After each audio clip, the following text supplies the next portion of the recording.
Welcome back to our program, and thank you for staying right there with us. We're continuing that discussion that I'm having here with Mr. R.K. Raghavan, a former director of the CBI and somebody who's acutely aware of the corruption that exists in our society. Different forms of corruption, sir. There's judicial corruption, there's a bureaucratic corruption, there's corruption at every street corner. Which, in your opinion, is the one that's most rampant in our country? Rampant or more or graver, whatever? Graver, perhaps, then. First being the incidence of corruption is very high in administration at the grassroots level, at the cutting edge level. We refer to cutting edge in every police force, the constabulary, yes, and then the revenue divisional officer, and then various central government agencies, the lowest level, who directly come into the contact with the public and extract money. This is most prevalent in various sectors, and very difficult to pinpoint saying this is the most corrupt. But the corruption is really a matter of concern, grave, if it exists in the police, to which people go for redressal of the grievance, yeah, in distress. Just as they go to a doctor, they go to a police officer, police station to get some relief from the distress. Same with the judiciary. So judiciary dispenses justice. Instead of dispensing justice, if it dispenses with justice, you had it. So that is why I will attach greatest importance about corruption in the police and corruption in the judiciary.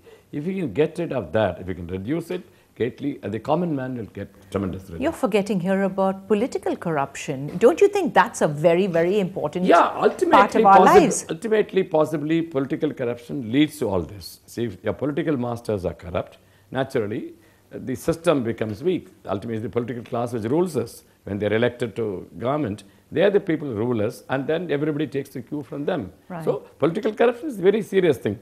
But the kind of political corruption which exists in our country is far graver than that which exists in other countries. Every country has a certain amount of corruption, including the US, UK, everywhere there is corruption at the political level.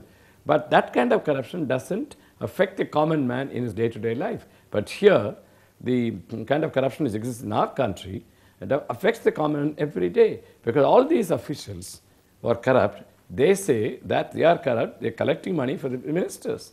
And as a result, they have no alternative but to inflict this on the average citizen. Right. But now, do you think that the reason for that is because there is this kind of connect between, the police, the bureaucrats, and so many of the institutions? Absolutely. Is that the reason? Is there a way of separating and keeping all of these very important functions completely separate from each other? Yeah, there should be a balance of power. Judiciary is a part of the constitution which is independent of the executive, and then the legislature, the three arms of the government. This is why I keep on referring to the need for independence of the police. Independence of the police, independence of CBI. This is why in 2006, the Supreme Court of India, Justice Arul, gave a very momentous landmark judgment on a PIL filed by one of my former colleagues by name Prakash Singh. He was former DG of Uttar Pradesh and DG BSF. He went on a PIL supported by many others, demanding that police should be more independent of the executive. And Justice Arul gave a far-reaching judgment which totally put the police separate and independent in operation. See, you can't have a police totally all by itself. It can't be like the judiciary. Right. It has to be accountable, at the same time independence. See, some of the clever politicians, they distort the saying accountability and autonomy, they don't go together. So I am not saying police should not be accountable. Police should be accountable. CBI should be accountable. Accountable to whom? And then what about autonomy? Does autonomy mean total lack of accountability? Not at all. These are clever rules by many politicians saying, no, if you give it autonomy, then they'll become not accountable. Right. They'll run away with it. CBI, for instance, so a lot of criticism. Some reasonable, some unreasonable.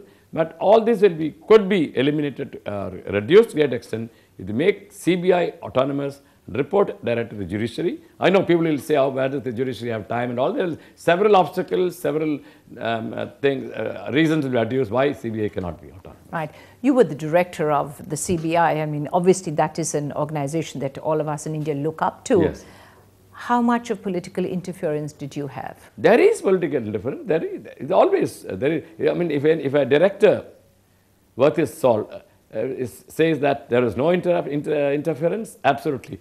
Successive directors, but I enjoyed a particular advantage. You won't believe it. I was the first person appointed under the new dispensation set out by the Hawala judgment, the famous Hawala judgment in 1997. 1997, Justice Verma, one of the icons of judiciary, he was, after the Hawala, during the Hawala judgment, so he gave a ruling saying that the CBI is being played around by the executive, it should enjoy greater freedom, and the director, the then directors were being changed just as I changed my shirt.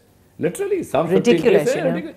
So he got fixed. And then he said, new system, a person should be appointed on the basis of all India selection, on the basis of his seniority, and then work experience in handling crime and anti-corruption. Third, integrity. 3 criteria. Fortunately, I fulfilled these 3 criteria, much to my own delight. And then I was number 1 in that, senior most in that country at that time. I had about 6-7 years in anti-corruption in the state. Then I was appointed. And then more than that, this is not alone, but more than this, the Supreme Court said any director appointed will enjoy a mandatory 2-year tenure. You just can't get rid of a director before the end of it. If he doesn't toe the line. Yeah, if he doesn't toe the line, if you don't like his face, you may like his face to start with, then after you may not like his face, then throw him out. They said unless there is proven misconduct on the part of a director, you just cannot, you have to learn to live with him. So I was the first person who enjoyed it. I enjoyed a tenure of 2 years and 4 months. And so thereafter, so this prevails even now. To that extent, there is much less political interference these days. Although the press talks about it, even the judiciary has some suspicion that certain directors are not acting independently. I don't think 100% independence will ever be achieved. Right. We're going to take another break, but when I come back, I'm going to ask you about the press and the role that it's playing these days. Yes. Time for us to take another short break. We'll just go away just for a very short while and get right back with you.